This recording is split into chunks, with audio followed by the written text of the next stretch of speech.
the match is sold out.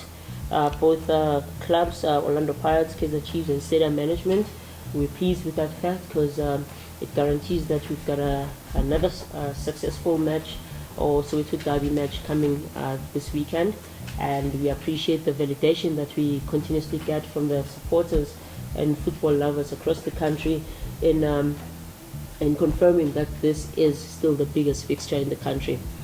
I think I'll just kickstart things from a host club perspective in terms of the arrangements that we've done as Orlando Pirates. For our part, we're just happy with the partnership we have with stadium management in terms of the work that has been done in preparing for this Soweto Derby. All the entities, the city entities that we've worked with, from disaster management, EMS, fire safety, ESCOM, as well as all the power utilities that will be part of this. But most importantly, we'd like to thank SAPS for their amazing partnership with the clubs in terms of bringing safe and secure events and successful events. The commitment that they've shown in terms of the SAPS deployment for this particular derby, and Jmpd and everyone who's worked tirelessly behind the scenes to make this a success. The broadcasters as well, both SuperSport and SABC, and everyone, members of the media, with your continuous support between the briefing we had yesterday, this briefing, and the one that's to follow tomorrow. We are eternally grateful for your support and buy-in as the media partners in the upcoming Soweto Derby.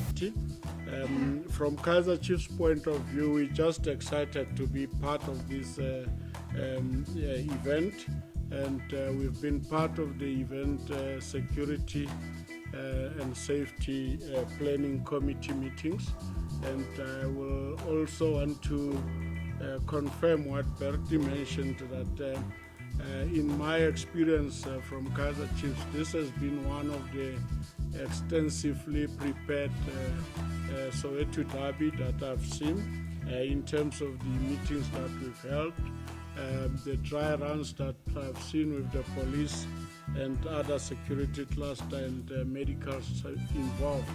And from our part as Kaizer Chiefs, we obviously want to bring our part to the game. Of course, we want to be good visitors, especially outside of the pitch. We've decided that we're going to utilize the transport hub as the hub for public transport. What is going to happen in that transport hub? First of all, Gautrain, for the first time ever, is involved in soccer. They will be running their services up until Park Station, and there's a park and ride up to the transport hub, back and to the venue and back. You know, Rio Vaya's got a station, let's call it on the northern side and on the southern side. Northern side with reference to Soweto Highway. There's always an issue there with pedestrians and vehicles. We had a very positive meeting yesterday with Rio Vaya, and that's part of the delay that led to this press conference only happening now. We had to iron out these relevant issues. They will be running their Rio Vaya bus service, but into the transport hub. In that transport hub, there's a northern side and a southern side there as well, and there will be a different drop-off and pick-up point for the CBD and Soweto bound. We've got all of this on artwork that we will distribute to you as well, and it will go out on social media later today. So we've got Gautrain, Rio Vaya. Next entity, via the top 6 taxi association, we engage with all the taxi associations feeding this event, and it's different to the normal fixtures. It's from all over Kempton Park, all over the taxis will commute patrons to the fixture.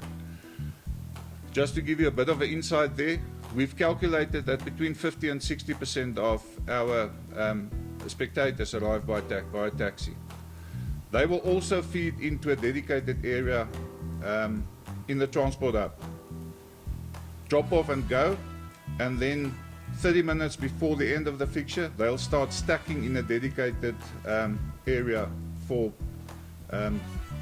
taxi stacking.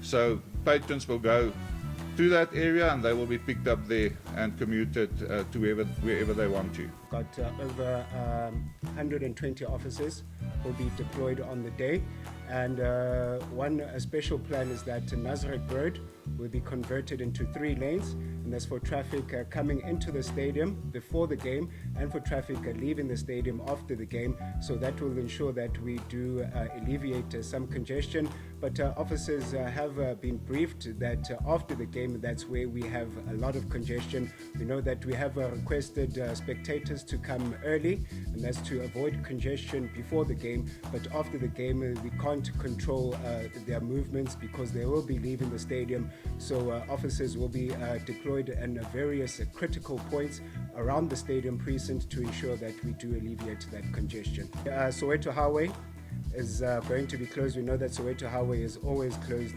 during the derbies. It's going to be closed between the N1 Bridge and Men's Street in Boysens, and it'll only be accessible for Rea Vaya bus services.